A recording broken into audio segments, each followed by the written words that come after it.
Omnipotente que nos envíe buenos espíritus para asistirnos, aleje a los que pudieran inducirnos en error y que nos conceda la luz necesaria para distinguir la verdad de la impostura.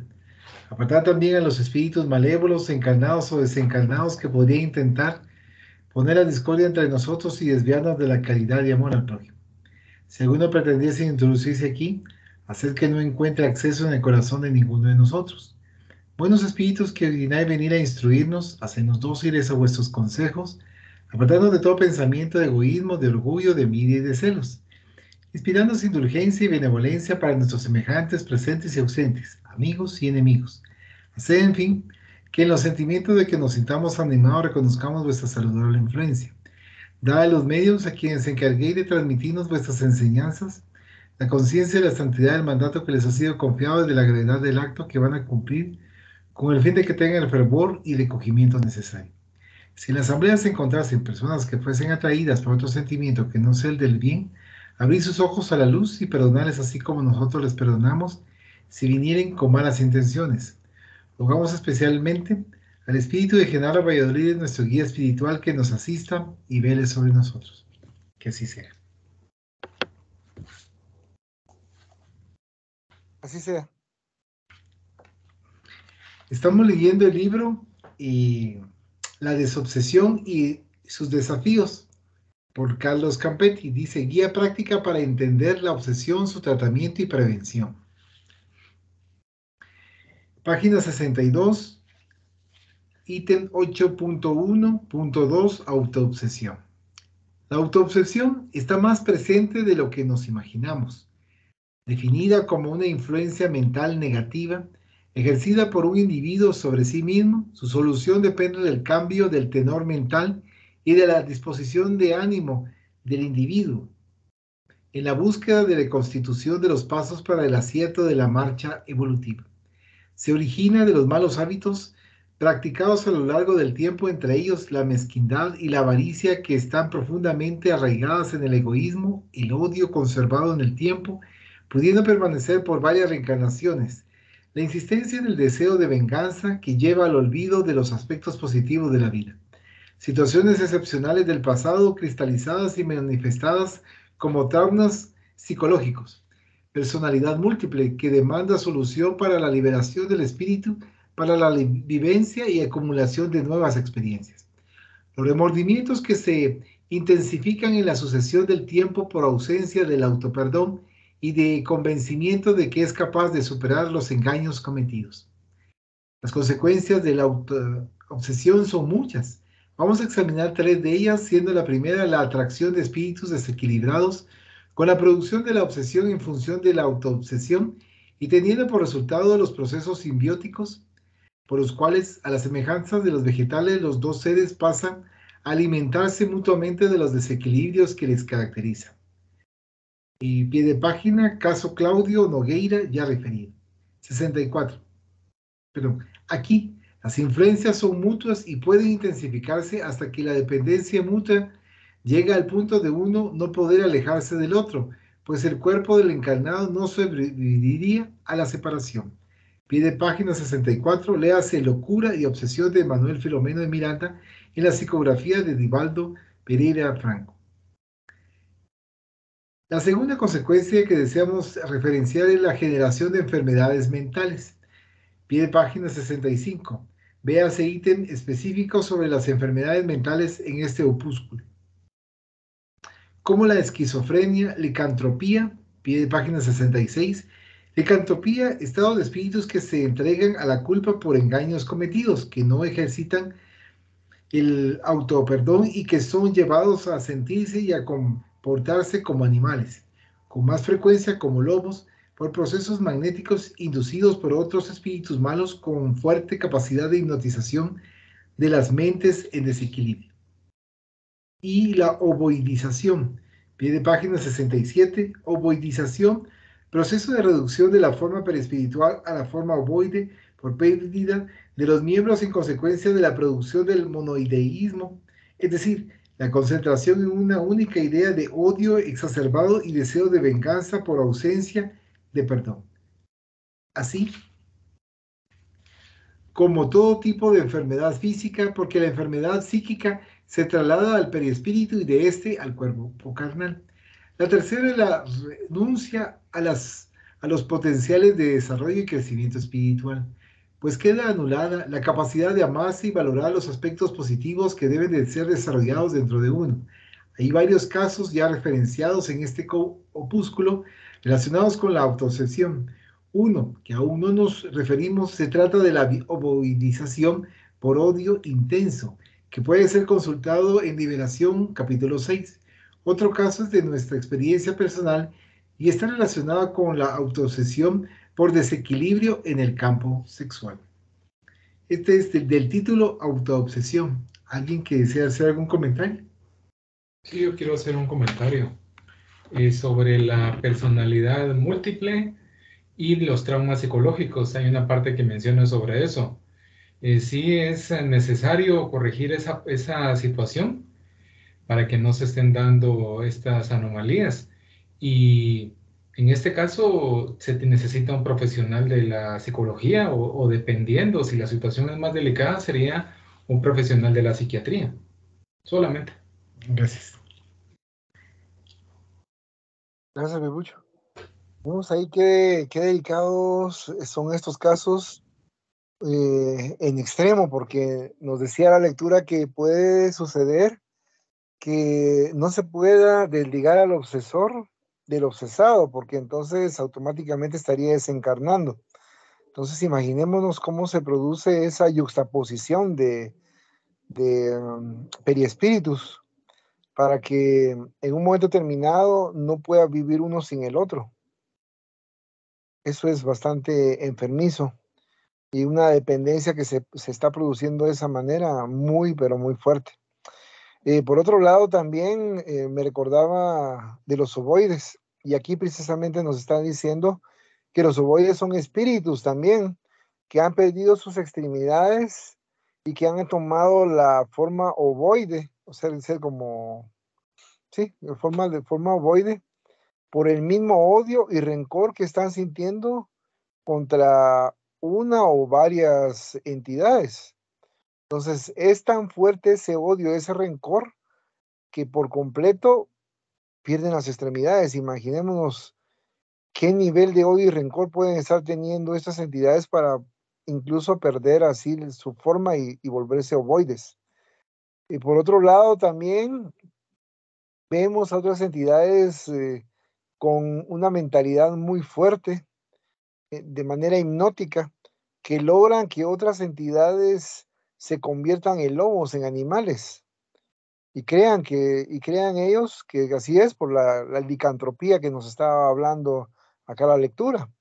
Entonces, obviamente, si es una entidad espiritual o un ser encarnado ve esas entidades, probablemente va a tener miedo o terror cuando vea que un lobo está cerca y lo está acechando.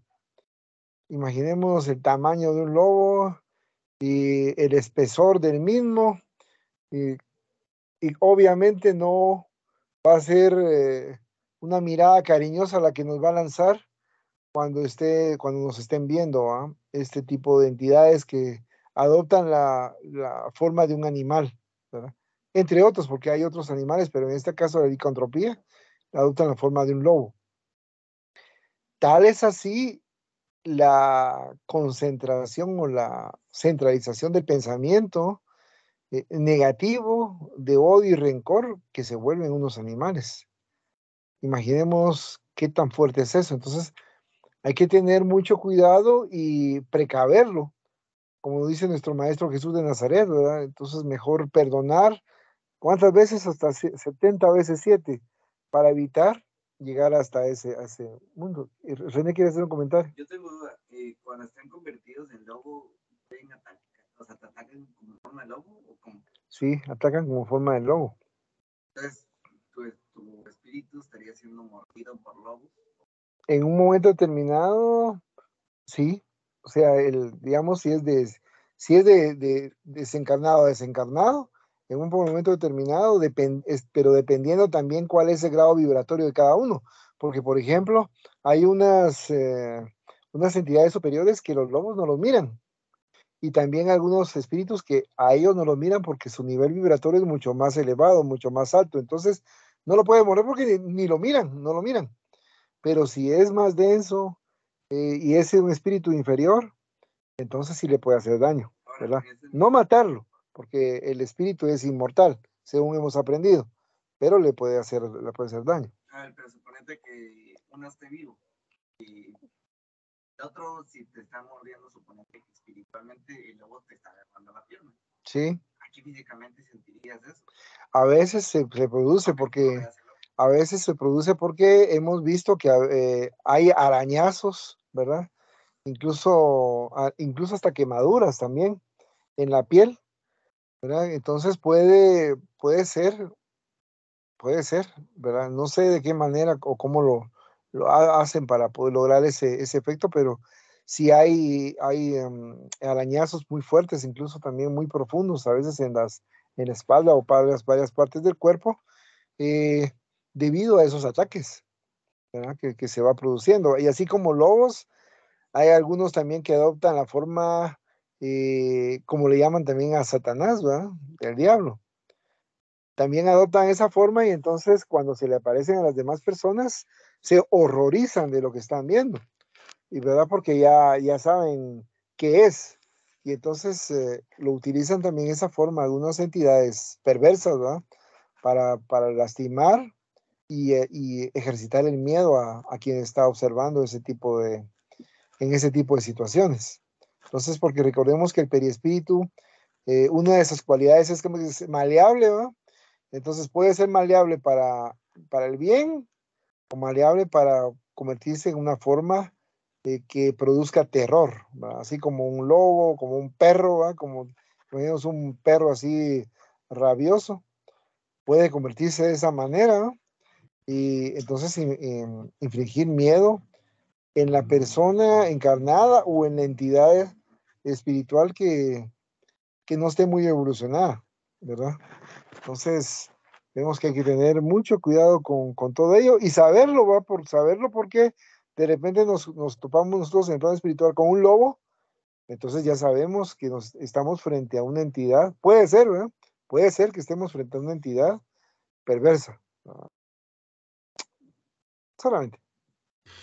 Muchas gracias, Cocalica. Voy a hacer otro comentario sobre lo que mencionabas. Habías hablado donde había problema cuando estaba la obsesión, en el sentido de que si se le retiraba el obsesor al obsesado, desencarnaba. No sé si te acuerdas de esa lectura que habíamos visto, ¿verdad? Mencionabas eso, entonces al mencionar eso, yo me estaba acordando de los siameses. Los siameses así encarnados, solo que en este caso estaría tomándolo desde el punto de vista de la obsesión. Sí, perfectamente, es un buen ejemplo porque sería obsesión de encarnado a encarnado. Si es que no ha habido perdón, ¿verdad? Y otra situación también era lo de las formas ovoides, que digamos que perdían las extremidades por ese odio tan fuerte que sentían. Ese odio es el que tienen los enemigos del pasado, de otras encarnaciones y que siguen en el presente.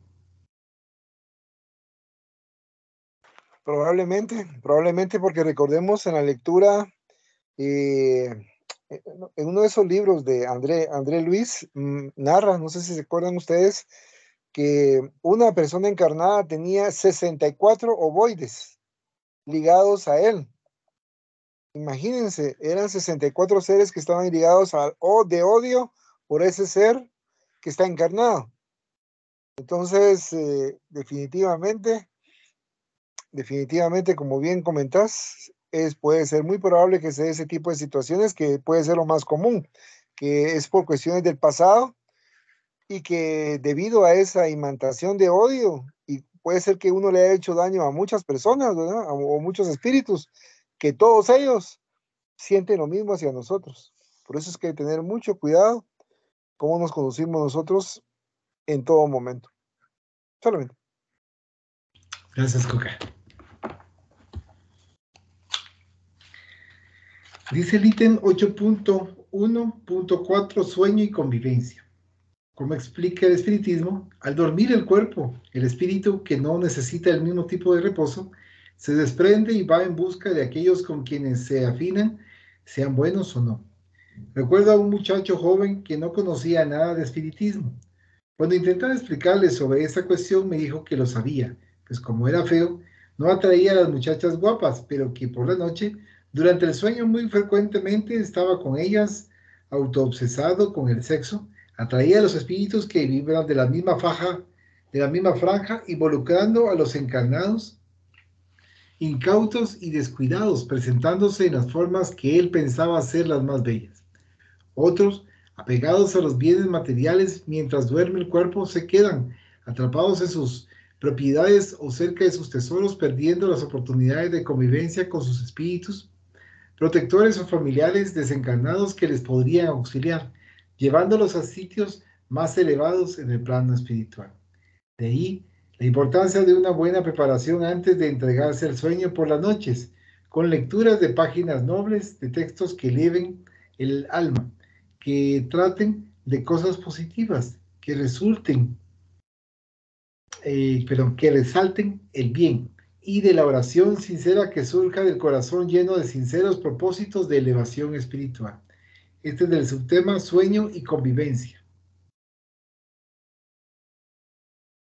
Yo me recuerdo, lo que estaba leyendo, me recuerdo de un trozo en un libro, no me recuerdo exactamente qué libro fue, que lo leí, pero había una entidad que estaba en una casa y habían pasado aproximadamente, si mal no recuerdo, entre 200 a 300 años y se encontraba todavía ahí, en esa casa. Me recuerdo que no quería salir de esa casa porque decía que era su casa y entonces espantaba a todos aquellos encarnados que llegaban ahí, porque él siempre les alegaba que era su casa, ¿no? Entonces en la mente de él siempre estaba eso y obviamente espantaba a todos los nuevos inquilinos o propietarios que llegaban ahí a esa casa. Aparte, eso es en cuanto por lo que estábamos comentando del materialismo que muchas veces tenemos y que incluso estando en el plano espiritual todavía estamos cuidando nuestras cosas porque pensamos que son nuestras. Y aún desencarnados, siguen nuestros hermanos espirituales todavía en esos lugares cuidando lo que para ellos es su tesoro. En otras oportunidades también me recuerdo que vimos que había otra entidad, solo que era una mujer que estaba esperando al ser amado, porque le había prometido que iba a llegar a ese lugar y había pasado muchísimos años. No me recuerdo exactamente cuántos años, pero eran muchos años los que estuvo esperando a su ser amado. Y entonces ahí me recuerdo yo que reflexioné que uno no tiene por qué hacer promesas vanas. Especialmente si uno es hombre o mujer, ¿no? Pero en este caso, hombre, hacia una mujer de que va a regresar, que lo espere, porque ya con el tiempo después probablemente puede ser que vaya a trabajar o esté en una comisión o qué sé yo, pero que va a regresar y que lo esperen. Entonces imaginémonos, esta entidad estuvo esperando muchísimos años por la promesa de otro ser que nunca lo cumplió. Entonces, y le decían, trataban de convencer a esta entidad que se fuera, que siguiera su camino, y le decía, ella respondía que no, porque fulano de tal tenía que, en cualquier momento podía llegar, y ella tenía que estar lista para recibirle. Imaginémonos, todo eso producto de una promesa no cumplida. Entonces, vemos qué delicado es lanzar las promesas al aire cuando no las vamos a cumplir porque estamos nosotros haciendo creer a otros seres que nos esperen o que vamos a cumplir con ellos y vamos a retornar, cuando probablemente el pensamiento es alejarnos de esta persona, de esta entidad, y no volver nunca más. Solamente. Muchas gracias, Coca. este sueño y la convivencia nos están comentando también los cuidados que tenemos que tener y de cómo convivimos y a quienes atraemos, porque en el sueño, como bien se estaba comentando, hay ciertas entidades que nos pueden estar interfiriendo en nuestras vidas, pero porque nosotros también fuimos los culpables de haber abierto esa puerta. Tenemos el subtema 8.2, obsesiones de naturaleza espiritual. Marlene Nobre, en el libro referenciado, empieza explicando sobre los símbolos en grados diversos, tomando por base de comparación la relación de interdependencia que ocurre entre algunos vegetales, para llegar al estudio de la simbiosis espiritual, así explicada por André Luis. La simbiosis espiritual permanece entre los hombres desde los tiempos más remotos en procesos de mediumismo, consciente o inconsciente, por los cuales los llamados muertos, traumatizados o ignorantes, tibios o indecisos, se aglutinan en gran parte al hábitat de los llamados vivos, compartiendo la existencia para corroborarles parcialmente la vitalidad, hasta que los propios espíritus encarnados, con la fuerza de su propio trabajo en el estudio edificante y en las virtudes vividas, les ofrezcan material para más amplias meditaciones por los cuales se habiliten a la necesaria transformación con que se adapten a nuevos caminos y acepten encargos nuevos ante la evolución de ellos mismos en el rumbo de esferas más elevadas. Pie de página 68. Evolución en dos mundos, capítulo 14, ancianidad de la simbiosis espiritual. Entre los ejemplos recurriendo siempre a André Luis, Marlene, destaca el caso de Esther y su familia. Pie de página 69, Mensajeros de la Luz, capítulo 11, que contaba con la presencia de diversos espíritus que compartían la mesa del almuerzo y cena, pues aunque estuvieran desencarnados, seguían dependientes de los fluidos groseros de la materia para alimentarse. El caso de Liborio, desencarnado que se unió a la esposa encarnada, viviendo en proceso de obsesión mutua y simbiótica, en que uno se nutría de las energías del otro. Pie de página 70, Los dominios de la mediunidad, capítulo 14. Y el caso complejo de la relación Desiderio, Elisa y Fantini, en que este último, después de desencarnado, descubre que su mujer Elisa vive en comunión simbiótica con el espíritu Desiderio, que él pensaba haber asesinado.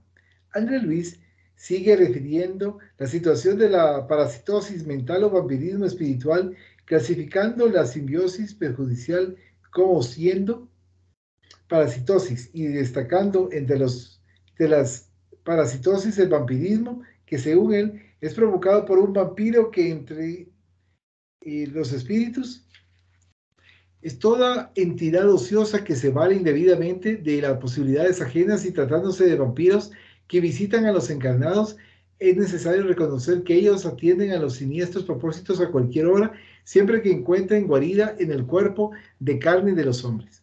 Pie de página 73, Misioneros de la Luz, capítulo 4. Uno de los casos referidos por Marlene es el de la Odila, que al desencarnar se convierte en obsesora del propio hogar, pues no acepta que el marido se haya casado con Zulmira. Pie de página 74, Entre la tierra y el cielo, capítulo 3.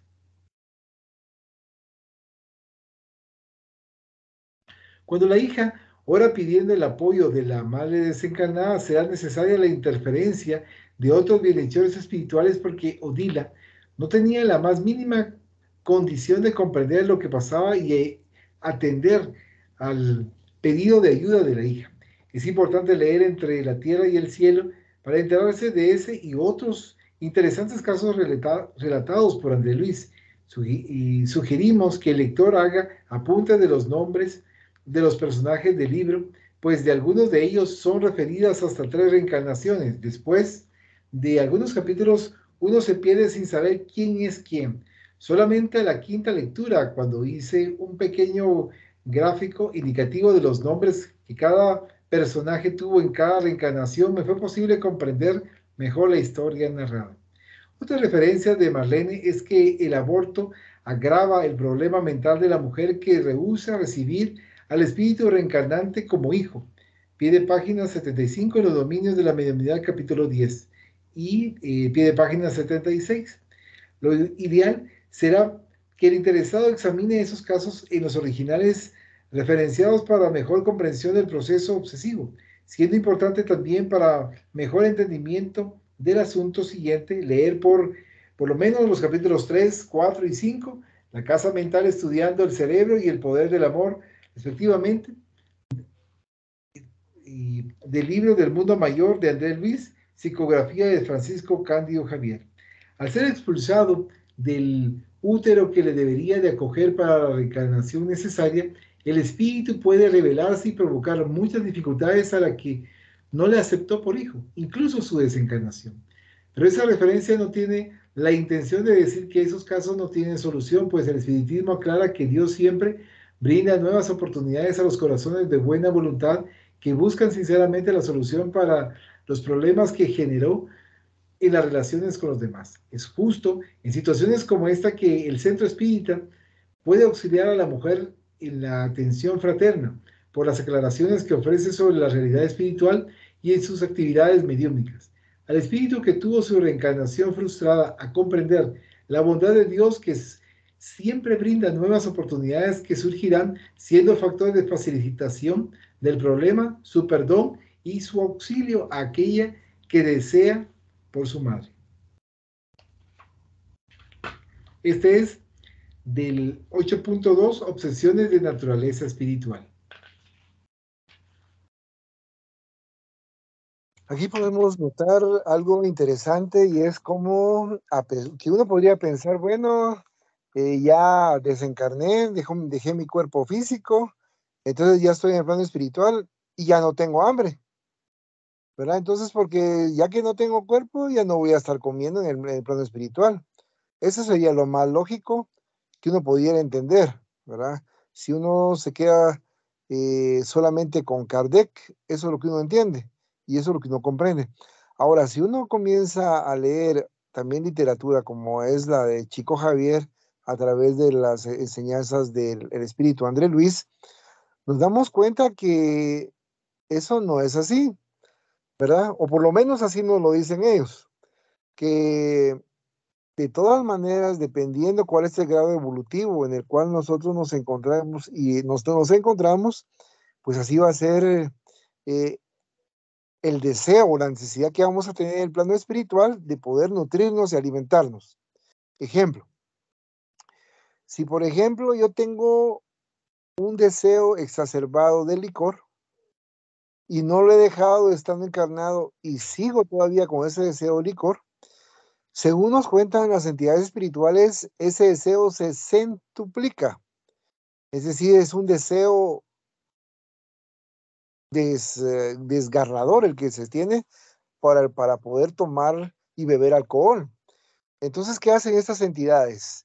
Estas entidades se acercan a quien está, a un ser que está encarnado y que está bebiendo alcohol, y entonces van a absorber ese tonus etílico, por decirlo de una manera, y entonces para poder alimentarse y saciar esa necesidad de alcohol que tienen ellos. De igual manera con la nicotina y el cigarro, aquel fumador empedernido que no deja ese vicio y continúa en el más allá, no por el hecho de dejar el cuerpo físico se le va a quitar esa necesidad. Y como decía anteriormente, se centuplica esa necesidad y tiene que acercarse a alguien encarnado que esté fumando para poder absorber esa nicotina etérea y poder ser satisfecho esa necesidad. En cuanto a la alimentación también, si todavía no estamos muy evolucionados, vamos a necesitar también incluso de la carne cruda, ¿verdad? De la carne cruda en los mataderos. Vemos a muchas entidades que cuando los están matando están absorbiendo ese tonus vital de ellos para poder sentirse satisfechos. Entonces imaginémonos, ni siquiera es cocida la carne que están, de la cual se están alimentando ellos, sino que es cruda, ¿verdad? También puede ser cocida, pero este ejemplo que les estoy poniendo es de carne cruda, recién cuando están en el matadero, en el rastro, ¿verdad? Y están matando y sacrificando las reses para que sirva de alimento a muchos hermanos que se encuentran encarnados. Y hay otros que lo único que necesitan es un poco de sopa, un alimento más ligero, más frugal, y entonces para recomponer sus fuerzas. Hemos de decir que en la medida que el ser está evolucionando, en esa medida se está desmaterializando y ya no va a necesitar de esa manera. Entonces, en algunas otras religiones le llaman prana, es decir, esa energía que pulula en medio de todo nos encontramos, y entonces muchos de ellos que ya están más evolucionados se alimentan de prana. A eso le llaman también de esa energía, y entonces van a nutrirse de energía, pero es porque están más evolucionados. Pero querer obligar a una entidad que está menos evolucionada a nutrirse de prana no es posible, porque recordemos que la naturaleza no da saltos, ¿verdad? Y entonces hay que darle a cada uno lo que le corresponde, según su evolución. Eso en cuanto a la alimentación. Vamos a ver la otra parte, no me recuerdo muy bien de la otra parte que se estaba comentando. Voy a comentar más adelante porque no me recuerdo. Está bien, muchas gracias, Coca. Vamos ahora a entrar en el numeral 9. Es obsesión y contagio. Al tratar de la cuestión de la obsesión, es natural que surja la duda si será ella contagiosa. Al hacer referencia a los espíritus sufridores, Allan Kardec publica un mensaje del espíritu George, del cual destacamos el siguiente tramo. Después de la muerte, los espíritus endurecidos, egoístas y malos son luego víctimas de una duda cruel al respecto de su destino en el presente y en el futuro. Se lanzan hacia la tierra como buitres hambrientos buscando entre los hombres un alma que les brinde fácil acceso a las tentaciones. Al encontrarla, de ella se apoderan exaltándole la codicia e intentando extinguirle la fe en Dios, hasta que por fin, señores de su conciencia y viendo segura la presa, extienden a todo cuanto se le aproxime la fatalidad de su contagio. Pide página 77 y El cielo y el infierno, segunda parte, capítulo 4, el castigo. Es decir, que los propios espíritus informaron a Kardec sobre ese aspecto contagioso de la obsesión, pero Kardec profundiza el asunto en diversos momentos.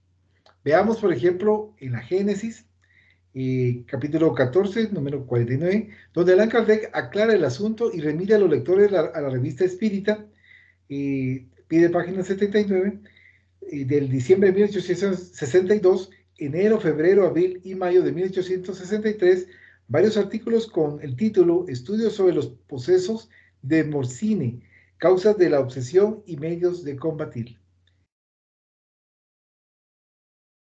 donde está relatado el caso de la obsesión colectiva que se abatió sobre la aldea de Morcine en la Saboya. La obsesión y la posesión son, en la mayor parte de las veces, individuales, pero no raro son epidémicas, cuando sobre una localidad se lanza una revolada de malos espíritus. Es como si una tropa de enemigos la invadiera. Entonces puede ser considerable el número de los individuos atacados. No se trata aquí de contagio físico por bacterias o virus, como en los resfriados u otras enfermedades contagiosas. Se trata más bien de una influencia mental y o magnética, transmitida vía periespiritual de un ser a otro. De esa forma, una persona susceptible e impresionable puede, al tener contacto con un obsesado, dejarse influenciar y hacerse también obsesada.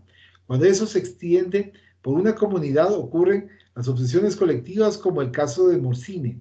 Todavía eso no es razón para tener miedo, pues la vigilancia, la oración, la práctica del bien proporcionan a uno la autoridad moral, que es la más poderosa protección contra todo mal. Bueno, aquí en la obsesión y contagio nos están comentando, en este numeral 9, que nuestros hermanos en el plano espiritual aprovechan que nosotros dejamos de orar, que nosotros dejamos de vigilar, y por eso desde un inicio nuestro Maestro Jesús de Nazaret nos indica orar y vigilar, para que nosotros con la oración nos sintamos fortalecidos y con la vigilancia de nuestro mirar, de nuestro hablar, de nuestro actuar y de nuestros pensamientos, porque también nosotros podemos faltar con el pensamiento. Entonces, aquí nos indica la importancia de la oración para que nosotros estemos protegidos.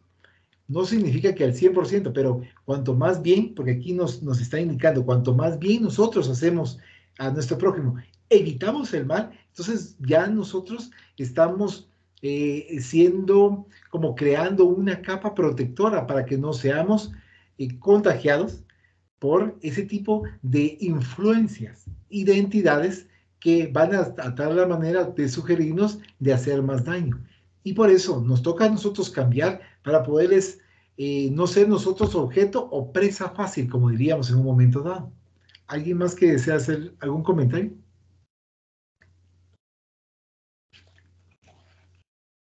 Es interesante cómo nos hablan de la obsesión colectiva, que puede darse en cualquier momento, puede darse en cualquier momento, incluso en la actualidad, en cualquier parte del mundo, puede darse una obsesión colectiva.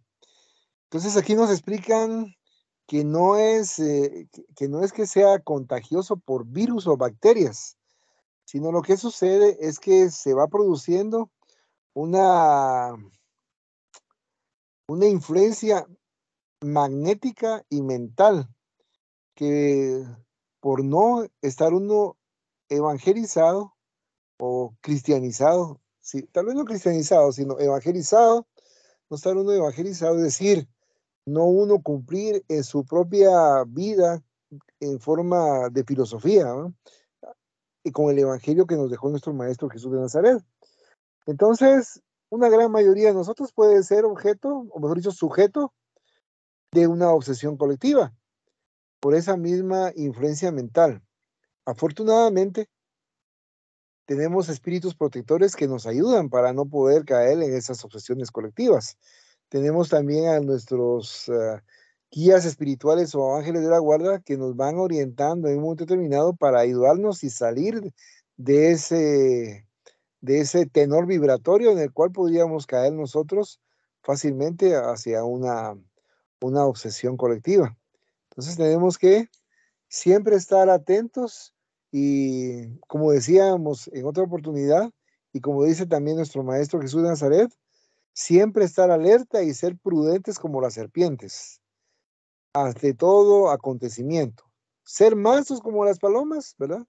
Pero muy, muy prudentes, como les decía, como estos animales que son las serpientes, para estar uno precavido de en qué medios se está uno desenvolviendo y cuáles son los peligros que nos pueden estar acechando, tanto físicos como mentales, en un momento determinado.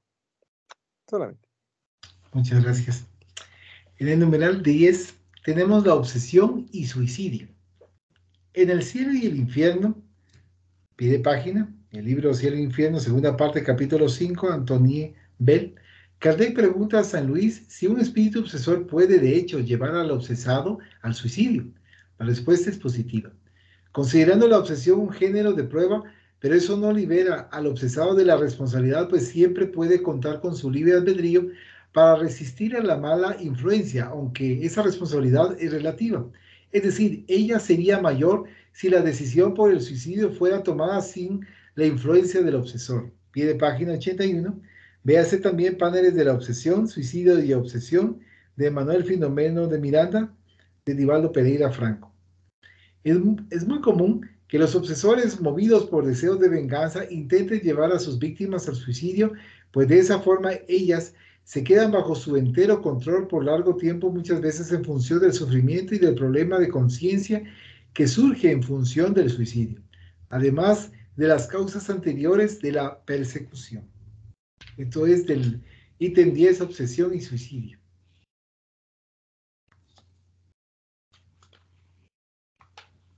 Qué delicado es este tema, porque muchas veces algunas mentes que no son muy fuertes, de algunos hermanos encarnados, que se están viendo sumergidos en muchos problemas, pueden creer que esta es la única salida, el quitarse la existencia, el quitarse la vida.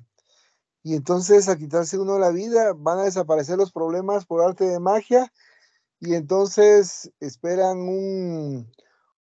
una estadía en el plano espiritual libre de esos problemas. Lamentablemente ese pensamiento está muy muy arraigado en las sociedades y tan es así que en una parte geográfica de nuestro mundo era considerado un honor el suicidio por algunas afrentas. Entonces vemos cómo es que nos hemos equivocado con respecto a ese tema. ¿Por qué? Bien está en los mandamientos, no matarás, ¿verdad? Y no matarás no solamente el prójimo, sino también nuestro cuerpo, a nosotros mismos. Porque ¿quién nos da nuestro cuerpo? Dios. Dios, sí, exactamente, Dios. Y Él es el único que nos lo puede quitar sin tener responsabilidad. Entonces, ahora si vengo yo y le quito el cuerpo a otro ser, yo soy responsable por haberle quitado ese cuerpo. Y si me quito mi propio cuerpo, también, y lo estoy matando, estoy violando esa ley de no matarás. Y esa ley, si se dan cuenta, no hay excepciones. No hay excepciones en cuanto a que, bueno, puede ser, pero con respecto a ciertas circunstancias, no. Lo que puede haber son agravantes o atenuantes, tal y como nos dice la lectura en cuanto a si el suicidio fue por un mutuo propio o si también se fue impelido por esas ideas incesantes que pueden estarles insuflando a nuestros hermanos las entidades vengativas, en este caso. En este caso que, como les comentaba, no es la solución, sino que se agrava y entonces ya el despertar en el plano espiritual es muy doloroso y son muchos años de dolor intenso, constante, que la mayoría de espíritus no soporta y se vuelven locos y entonces encarnan con ese estado de locura en un cuerpo para poder ir drenando de alguna manera todo eso que ha acontecido en sus mentes. Y ese es uno de los peores actos que puede haber, el suicidio. Y por eso es que el espiritismo nos aclara estas situaciones en las cuales sucede muy a menudo en la humanidad, sin darse cuenta de las terribles consecuencias que lleva el suicidio para todos nosotros. Por supuesto que lo digo en forma general porque nosotros no sabemos si en una vida anterior nos suicidamos. Y entonces, como decía Jesús, quien esté libre de falta, que tire la primera piedra. Lo digo de manera de reflexión porque el quitarnos la existencia no es la solución bajo ningún caso. Y también el hecho está en el presente, tener mucho cuidado por si puede ocurrir. O sea, no podemos decir, no va a ocurrir conmigo, sino que tener la vigilancia, como bien se ha mencionado, y durante las diferentes etapas de nuestra existencia. Porque por esos descuidos puede que nosotros podamos cometer ese acto. Nosotros conocemos a un hermano que participaba de la doctrina espírita, que tiene 1 año, 2 meses de haberse suicidado. Entonces uno desconoce qué problemas pudo haber tenido y qué es lo que ocasionó para que haya tomado esa decisión. Entonces es algo muy delicado. Sí, tener razón. Eso, el tener conocimiento no es una... Garantía. Exacto, gracias, Horacio. No es una garantía de que no se va a cometer suicidio. No hay ninguna garantía. Entonces, por eso es que tenemos que siempre estar velando y ser prudentes por los pensamientos que están pasando por nuestra mente en relación a esos temas. ¿Verdad? Que no, muchas veces no nos dejan ver la salida o la solución a los problemas que tenemos. Y entonces puede ser que sea un un problema pequeño, pero lo hacen ver tan grande y que no hay ninguna solución. El ejemplo clásico de aquel estudiante que está en un colegio y que está sacando malas notas. Y entonces por el temor que le tiene a sus padres, se quita la existencia, ¿verdad? Entonces uno ve ahí que hay salidas y hay soluciones, pero en ese momento ellos no los miran y creen que la única salida es el suicidio, ¿verdad? Lamentablemente obnubilan su pensamiento y la falta y la ignorancia, la crasa ignorancia de eso los ha llevado a cometer suicidio, ¿verdad? Que lamentablemente eso, que no se le desea a nadie, a ningún hermano, que pase por esa prueba. Pero como bien decís, no estamos nosotros con la garantía de que no pueda pasar por nuestra mente y hacerlo en un momento determinado. Por eso es que tenemos que estar siempre, como platicábamos, alerta, siempre alerta y ser prudentes como las serpientes y mansos como las palomas. Solamente. Muchas gracias. Dice acá en el numeral 11, relación de la obsesión con la enfermedad mental. Los estudios del asunto a la luz del espiritismo nos llevan a la conclusión de que la obsesión produce disturbios físicos y mentales. Numeral, pie de página 82, véase La locura bajo nuevo prisma de Adolfo Becerra de Meneses. Según Allan Kardec, presenta caracteres muy diversos, desde la simple influencia moral, sin perceptibles señales exteriores, hasta la perturbación completa del organismo y de las facultades mentales. Pie de página, el libro de los espíritus, numeral 28 y 81.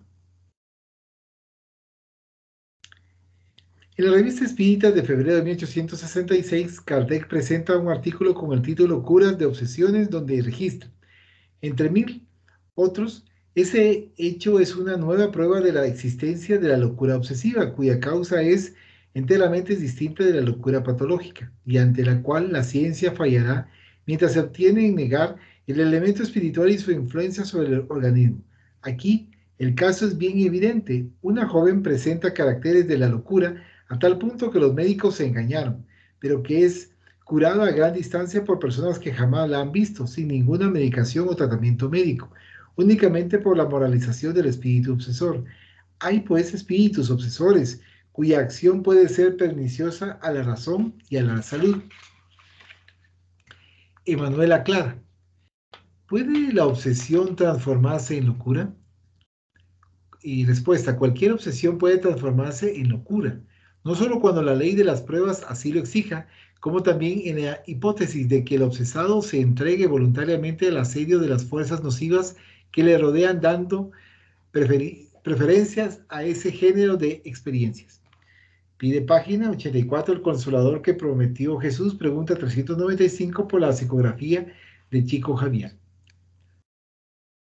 Allan Kardec ya había preguntado a los espíritus. Pide página 85, el libro de los medios, capítulo 23, 254, en la sexta pregunta.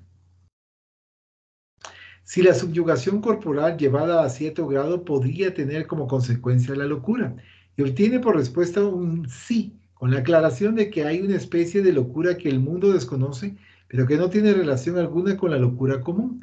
Entre los que son considerados locos, muchos hay que son tan solo subyugados y necesitarían tratamiento moral, pero sometidos a tratamiento corporal o psíquico común, podrían convertirse en verdaderos locos. Así, aunque el asunto es estudiado por el espiritismo desde mitad del siglo XIX por mucho tiempo, la medicina no reconocía la influencia espiritual negativa sobre los llamados vivos, clasificando las obsesiones en sus diferentes grados como trastornos mentales o locura. Fue solamente a partir de 1990 que la Organización Mundial de la Salud y OMS, de página 86, Clasificación Estadística Internacional de Enfermedades y Problemas Relacionados con la Salud, décima revisión, volumen 3, respaldada por la 43 Asamblea Mundial de la Salud, en mayo de 1990 y se empezó a usar en los Estados miembros de la OMS a partir de 1994.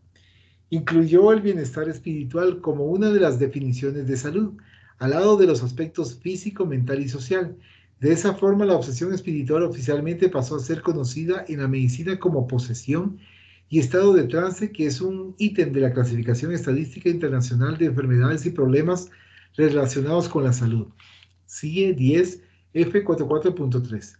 Trastornos de trance y de posesión con la aclaración. Trastornos en los cuales hay una pérdida temporal del sentido de la identidad personal y de la plena conciencia del entorno. Deben incluirse aquí solo estados de trance involuntarios o no deseados y que tienen lugar fuera de situaciones religiosas o culturalmente aceptadas. Excluye estados asociados con esquizofrenia F20, intoxicación con sustancias psicoactiva F10, F19, con cuarto carácter común 0, síndrome postconcusional. F07.2, trastorno orgánico de la personalidad. F07.0, trastornos psicóticos agudos y transitorios. Con eso se permite el diagnóstico de la interferencia espiritual obsesora, diferenciándola de la enfermedad mental. Entre tanto, vale considerar que siendo dos condiciones diferentes, una puede interferir con la otra o estar presentes en el mismo individuo. Al mismo tiempo, es decir, una persona diagnosticada con una enfermedad mental puede también estar perseguida por algún espíritu vengativo que le agrave la situación de desequilibrio. El reverso también puede ocurrir en situaciones en que la persona se encuentra en un proceso obsesivo no diagnosticado y tratado como enfermedad mental. Dependiendo del tratamiento y del tiempo de la persecución, el obsesado que inicialmente no tenía problemas mentales puede desarrollarlos, incluso por lesiones que surjan en la región cerebral. Eso no significa que la mediunidad en situación normal sea causa de la locura. Allan Kardec, al tratar de los inconvenientes y peligros de la mediunidad en el libro de los medios, pregunta, quinta, ¿podría la mediunidad producir la locura? Respuesta, no más que cualquier otra cosa, siempre que no haya predisposición para eso. En virtud de la tibieza cerebral, la mediunidad no producirá la locura cuando ésta ya no existe en germen. Pero existiendo el germen, el buen sentido dice que se debe usar con cautela, bajo todos los puntos de vista, pues cualquier conmoción puede ser perjudicial. Pide página del libro de los medios, 221, quinta pregunta. Bueno, aquí podemos hacer una pausa para hacer comentarios porque tiene un poquito más de información.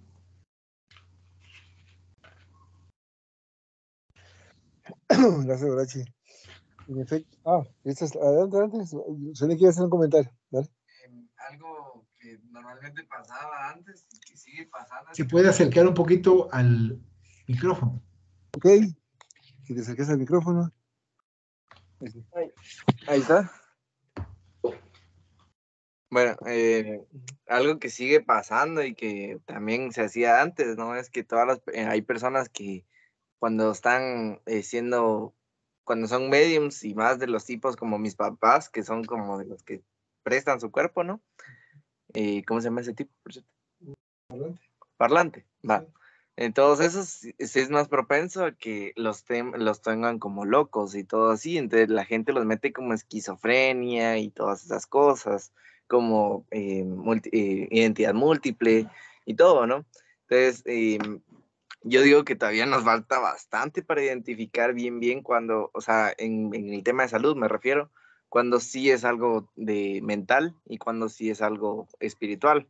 Y eso tenemos que mejorarlo y todo, ¿no? Pero muchas personas sí o sea, temen decir que son mediums por lo mismo, porque los van a tratar de locos y todo eso, ¿no? Entonces, hay una película que era de una chica que literalmente escuchó una cosa en una calle y la tacharon de loca. Y después como, no sé qué chuches pasó, ¿va? Pero la cosa es que la metieron en un manicomio y todo, donde ahí de verdad ya perdió la cabeza. Porque lo que había pasado antes es que sí había pasado un sonido, pero había sido un gato.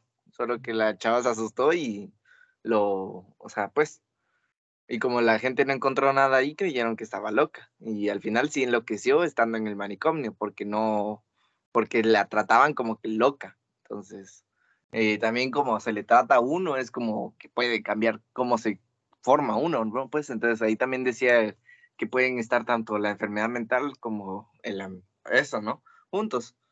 Entonces, por eso digo que hay que saber identificarlos, porque hay personas que sí pueden tener esquizofrenia o identidad múltiple y al mismo tiempo mediunidad.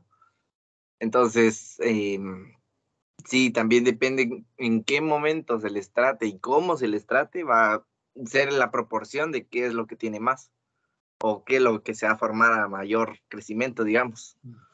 Pues, gracias, mijo. Y efectivamente, dices en el clavo, porque algo que nos hace falta en el espiritismo es la ciencia, el aspecto científico, desarrollar el aspecto científico, porque para poder determinar este tipo de circunstancias, tiene que ser a través de la ciencia.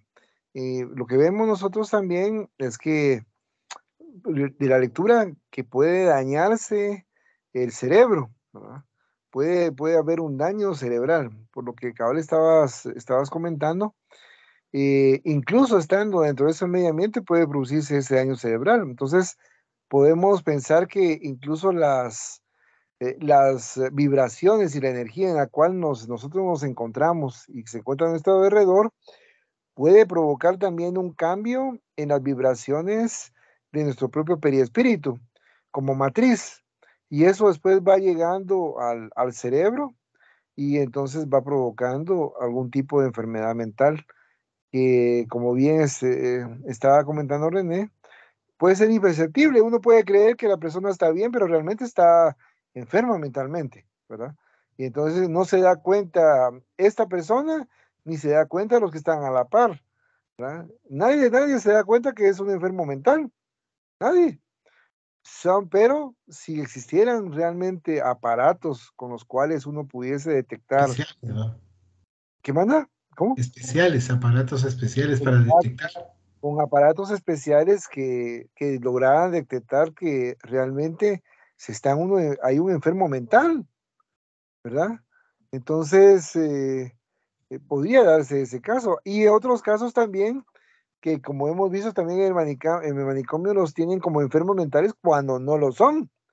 No son enfermos mentales, son mediums que muchas veces son videntes, ¿verdad? Y entonces, como comienzan a ver a otras entidades, creen que están locos. Porque las demás personas no lo miran, dirán, no, ese está loco, está viendo cosas y no hay, ahí en ese lugar donde está observando no hay nadie, ¿verdad? No hay nadie físico, pero sí espiritual. Y entonces vemos ahí que los van tildando de locura. Entonces pueden darse muchas situaciones en ese aspecto. Y como bien decía la lectura, si está el germen ya de la locura, entonces puede ser que se vaya acelerando lo mismo. Entonces, por eso se dice que la mediunidad es uno de los grandes escollos del espiritismo, porque todavía hace falta que pulir la mediunidad y tiene que estudiarse de manera científica. Y lamentablemente no hay muchos científicos que estén estudiando esos aspectos, por lo menos que tengamos conocimiento de ellos. Casi no hay. No les gusta, ¿verdad? De eso. A la gran mayoría lo que les gusta es la filosofía. Adelante. Yo creo que tal vez sí hay, pero es que también influye la cosa de que en la ciencia no es aceptado algo que no se puede probar. Exacto. Y lo espiritual no se puede probar, ¿no? Entonces, o sea, sí se puede, pero no físicamente, digamos.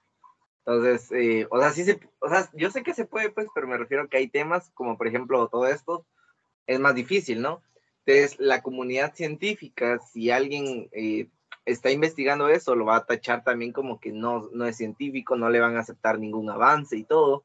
Entonces, también como sociedad estamos bien cerrados porque no aceptamos algo que no sea para eso, ¿no? Entonces, bien se podría... Voy a haber personas que sí lo estén investigando, pero que no les den la oportunidad de mostrarlo porque la comunidad científica no lo cree, porque ellos son más de cosas tangibles, ¿no? Ok.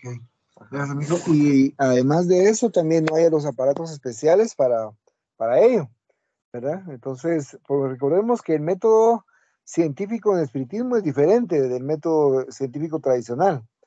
Aquí es más la observación, ¿verdad? Y el sujeto de estudio es un ser invisible para la mayoría de personas. Entonces, con algunos aparatos, especialmente, por ejemplo, con la transcomunicación instrumental, ¿verdad? A través de ello, entonces podemos ver la presencia sí, la presencia de entidades espirituales que están tratando de comunicarse con nosotros. Eso es en cuanto a ello. Pero ahora bien, aparte de eso, también es parte de la ciencia el detectar que alguien está enfermo mental está difícil. Hemos visto nosotros narraciones en la literatura espírita, especialmente a través del espíritu de André Luis, que nos van narrando algunos trazos de algunas obras, cómo es que se va produciendo, o por lo menos a grandes rasgos, ¿va? Nos van indicando cuando un espíritu realmente está loco y cuando no es locura, sino hay una obsesión. Cuando es una obsesión, porque realmente están obsesados con una idea estas entidades, ¿verdad? Entonces, aparentemente están dormidas, me recuerdo yo de ese aspecto, pero si se puede observar en la tela de sus pensamientos, como hacían ellos, ¿verdad? A través de conocimiento, pues, para poder llevarlo a cabo, había una serie de vicisitudes que estaban viviendo ellos, increíble, ¿verdad? Porque estaban dormidos en el plano espiritual y sin embargo estaban soñando y vivenciando una serie de tramas que no los dejaba tranquilos y no los dejaba en paz. Entonces vemos cómo es de complejo y delicado todo lo que se refiere a la vida en el mundo espiritual. Estamos todavía, por decirlo de manera, en pañales, todavía en cuanto a ese conocimiento.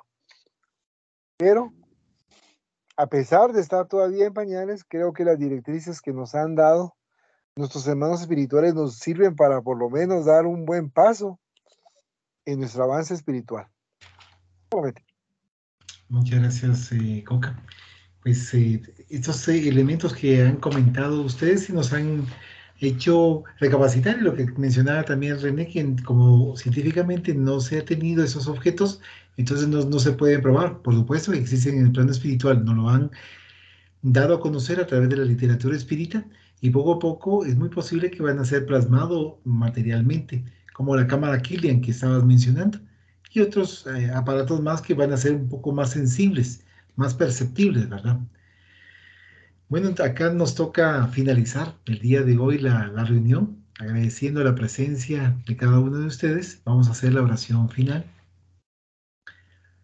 Agradecemos a los buenos espíritus que han querido venir a comunicarse con nosotros y le rogamos que nos ayuden a poner en práctica las instrucciones que nos han dado, y que hagan que al salir de aquí, cada uno de nosotros se sienta fortificado en la práctica del bien y del amor al prójimo. Deseamos igualmente que estas instrucciones sean provechosas a los espíritus que sufren, ignorantes o viciosos, que hayan asistido a esta reunión y sobre los cuales imploramos la misericordia de Dios. Que así sea. Así sea también.